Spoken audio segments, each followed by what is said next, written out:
మీ ఎలాంటి వ్యాపార ప్రకటనలకైనా వెంటనే మా ఛానల్ సంప్రదించండి. నమస్కారం గురుగారు. ఈ జ్యోతిష్యం చెప్పించుకునే వాళ్ళకి సాధారణంగా ఒక పెద్ద భయం అయితే ఉంటుంది. జాతకం చూస్తున్నప్పుడు గురువులు ఎక్కడ మీ జాతకంలో పెద్ద దోషాలు ఎక్కడెక్కడ ఉంటాయో అని చెప్పి కొంతమంది భయపడుతూ ఉంటారు. నిజంగా అసలు ఈ జాతకంలో కనిపించే పెద్ద పెద్ద దోషాలు ఏంటి గురుగారు? అవి నిజంగా అంత ప్రమాదకరం అంటారా? జ్యోతిష్ శాస్త్ర ప్రకారముగా ప్రాణగండము, సర్పగండము, అలాగే శని ప్రభావితమైనటువంటి దోషాలు, రానున్న రోజుల్లో మనం ఏదైనా రాజకీయ పరంగా కానీ లేకపోతే వ్యాపార పరంగా కానీ మనము ఎదగదలుచుకుంటే ఎటువంటి మార్గాలు మనకు ఎదురవుతాయి, ముఖ్యంగా మోసాలు, ఏమైనా మోసాలు మనకు జరుగుతాయా, ఆర్థికపరమైనటువంటి నష్టాలు ఉంటాయా, మన జీవిత భాగస్వామితో మనకి ఏ విధమైనటువంటి సుఖ సంతోషాలు ఉంటాయి అనేటువంటి దానిని మనం పుష్కలంగా తెలుసుకోవచ్చు.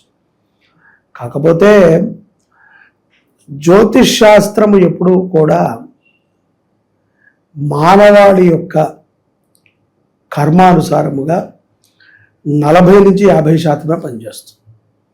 ఒక 40% అని మనం పక్కా నమ్మవచ్చు. 40% జ్యోతిష్ శాస్త్ర ప్రభావము, అది కూడా బాగా పర్ఫెక్ట్గా మన టైము, డేటు, ప్లేసు తెలిసి ఉంటే, మనం చెప్పేటువంటి వాడికి కూడా ఆ యొక్క మంత్రశక్తి ఉంటే చెప్పడం కుదురుతుంది.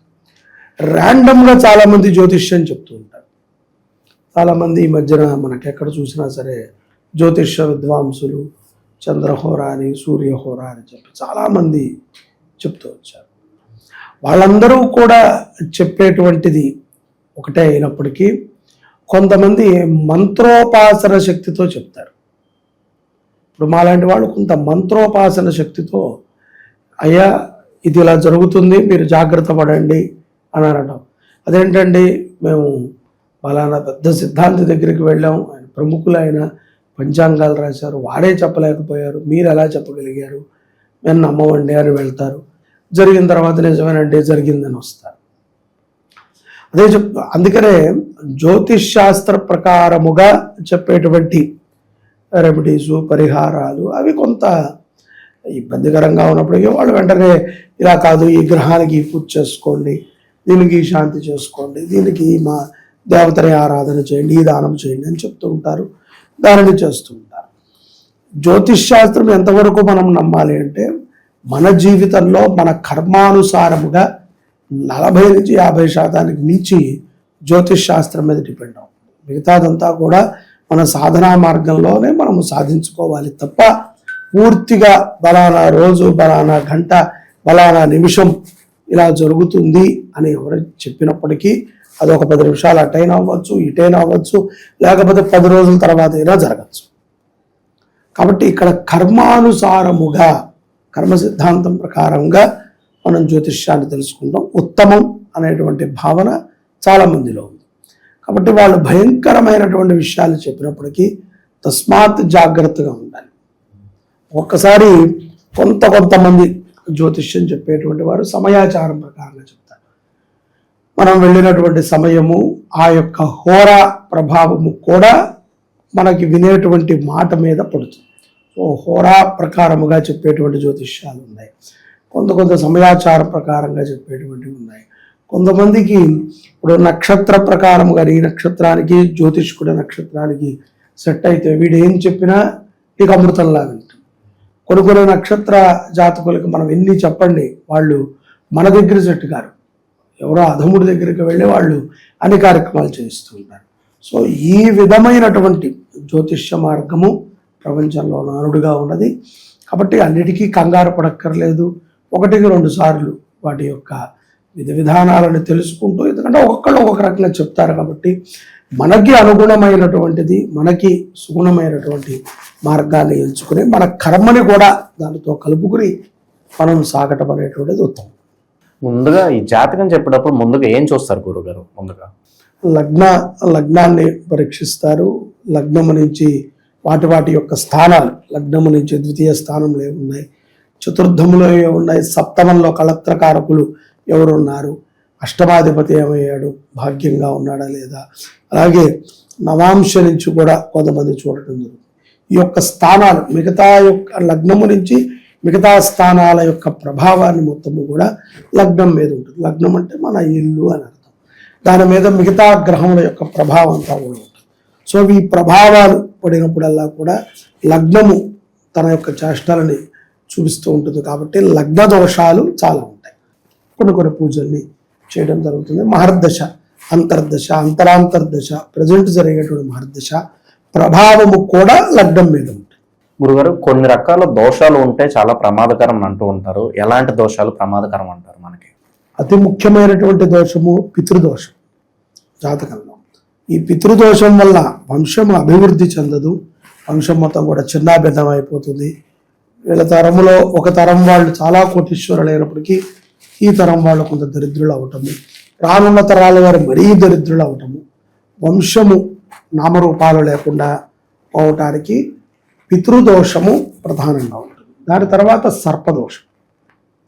ఈ సర్పదోషము కూడా మనిషిని చాలా కష్టాలు పెడుతుంది, చాలా ఇబ్బందులకి గురి చేస్తుంది. సంసారంలో కళత్రాన్ని తీసుకొస్తుంది. ద్వితీయ వివాహము, తృతీయ వివాహాలు అవటము, కొంతమంది వివాహం చేసుకున్నప్పటికీ సంతృప్తిగా లేకపోవటము, పరపురుషుడి మీద వ్యామోహము, పర స్త్రీ మీద వ్యామోహము, పరధర్మం మీద వ్యామోహాన్ని ఈ యొక్క సర్పదోష ప్రభావం చేత కలిగిస్తూ ఉంటుంది. ఇటువంటి సర్పదోష జాతకులు కలియుగంలో 100కి 100 మంది జాతకాల్లో 99 మందికి ఉంటాయి. కాబట్టి ఇటువంటి వారి కోసమే మన యొక్క శుభంకరి గోశాలలో సర్ప విగ్రహ యంత్ర ప్రతిష్టాపన కార్యక్రమాన్ని మనము ఈ మార్చి 29వ తారీఖున పెట్టాం. ఇలా మనము ప్రతి 3 నెలలకు ఒకసారి చేయాలి అని అనుకున్నాము. ఫస్ట్ విడతగా మార్చి 29, తర్వాత ఇంకొక 3 నెలలకు మళ్ళీ ఉంటుంది. ఇది ఏమిట్రా అంటే 108 విశేష నాగదేవతలని అక్కడ స్థాపన చెయ్యాలి అని మనం సంకల్పించాం. దాంట్లో భాగంగా మొదటి విడత ఈ యొక్క మార్చి 29వ తారీఖు ఆదివారం జరుగుతుంది. సర్పదోషం కూడా చాలా ప్రమాదం. వివాహం కాదు, అనారోగ్యాలను తెచ్చిపెడుతుంది, అప్పుల బాధలు, మనకి తెలియకుండా మన భూమి కోర్టులోకి వెళ్ళిపోవటము, మనకి తెలియకుండా కోర్టు వివాదాల్లో ఇరుక్కుపోవటము, సంసారం చిన్నాభిన్నం అయిపోవటము, పిల్లలు పుట్టాక భార్యాభర్తలు విడిపోవటము, ఆడదానికి భారం అవటము, లేకపోతే పురుషుడికి వ్యసనపరుడు అవటం, ఇవన్నీ కూడా సర్పము చేసేటువంటి మాయ. ఇందులోనే ఇంకొకటి ఉంది, సర్పయోగము అంటారు. ఇది కరెక్ట్గా కనుక యోగిస్తే సర్పజాతకులకి దశమంలో లగ్నాత్ దశమ స్థానంలో రాహు ఉంటే గనక చాలా మందికి యోగకారకులు అవుతారు. వాళ్ళందరూ నాయకులు అవుతారు, వాళ్ళందరూ బిజినెస్ మ్యాన్లు అవుతారు, వాళ్ళు శాసించగల శక్తివంతులుగా నిలబడతారు. దశమంలో రాహు ఉంటే లగ్నం నుంచి. సో దానికి కూడా సర్పదోషమే కారణం. దశమ స్థానం ఒక్కొక్కసారి సర్పదోషానికి కారణమవుతుంది. అలాగే తృతీయ ద్వితీయ లగ్నములో కేతు ఉన్న, లగ్నములో కేతువుతో కలిసి కుజుడున్న, కుజుడు కేతువు కలిసి ఉన్న, అలాగే రాహు కేతువుల మధ్యన గ్రహాలన్నీ కూడా ఉన్న సవ్యముగా, అపసవ్యముగా ఉంటే ఇది పితృ సంబంధితమైనటువంటి సర్పదోషము. సవ్యముగా లగ్నాతిల మన క్లాక్ వైజ్గా చూస్తే సవ్యముగా గనక గ్రహాలన్నీ పడి ఉంటే అది పితృ మామూలుగా వచ్చినటువంటి సర్పదోషం. ఇవన్నీ కూడా జాగ్రత్తగా చూసుకుని ఎప్పటికప్పుడు పరిహారాలు చేసుకుంటూ ఉంటే జీవితంలో ఉత్తమమైనటువంటి స్థితికి మనం చేరుకుంటాము. గ్రహములు చాలా మంచివి. యథార్థంగా రాహుకేతువులు 2 తప్ప మిగతావన్నీ కూడా చాలా మంచివి. రాహుకేతువులు కూడా ఈ యొక్క 7 గ్రహాల యొక్క ప్రభావం చేత ఒక్కొక్కసారి వాటి యొక్క నిజస్వరూపాన్ని మర్చిపోయి వాటి ఆ నీడ ఏదైతే పడుతుందో ఆ నీడ స్వభావాన్ని మనకు వ్యక్తపరుస్తుంది. చివరగా గురుగారు, మరి జాతకంలో ఇలాంటి దోషాలు గనక బయటపడితే నిజంగా అంతగా భయపడాల్సిన అవసరం ఉందంటారా ప్రజలు? నాకు తెలిసి అంతగా భయపడిపోక్కర్లేదండి. జాతకాలకి అతీతమైనటువంటి శక్తి మానవ శక్తి.